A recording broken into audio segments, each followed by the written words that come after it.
Hello everybody, this is Pastor Tim Gramling again, coming to you from the Olivet Church of Ventura with our discussion about life, living, and understanding God better.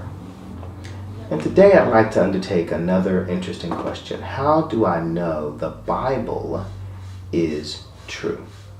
How do I know that this thing called the Bible is true? Well, to understand that, we have to start with what is the Bible? And that is another topic that's more lengthy than we can get into here, except I should say that first, as you research, how did this thing we call the Bible come to be?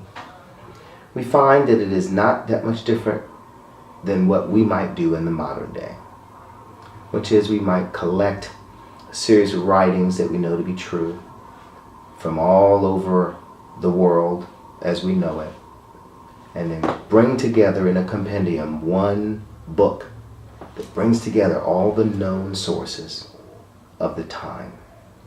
We refer to that as a library or an encyclopedia. We have ways that we call it in the modern age. But this thing called the Bible came together in the very same way.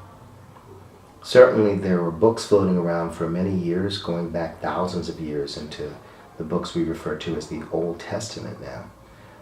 But as we get into somewhere after the resurrection of Jesus Christ in that 200 to 300 AD area, there was a desire of the churches at the time to get together this compendium, this encyclopedia.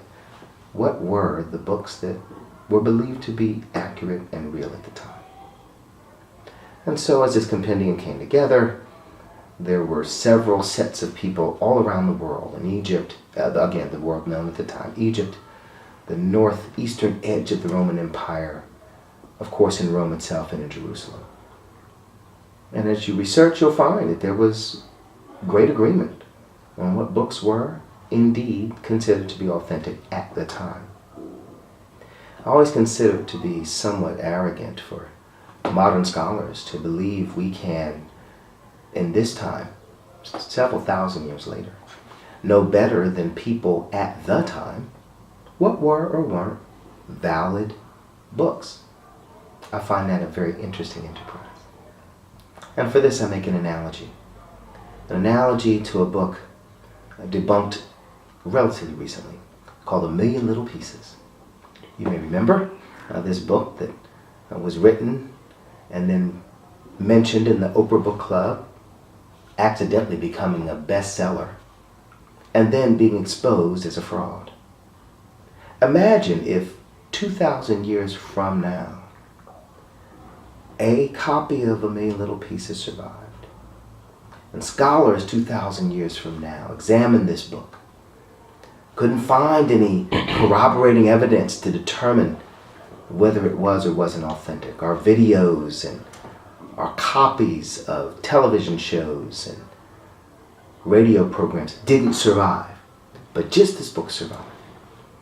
Imagine them having this view of the book. Oh, look at life in this 21st century. We can see how ridiculous that sounds. Yet that is sometimes the critique that we give of ancient texts like the Bible, as if we can tell better now what they could tell then.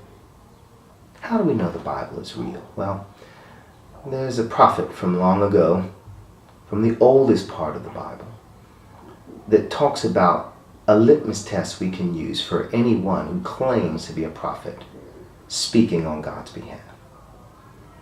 The test is very simple.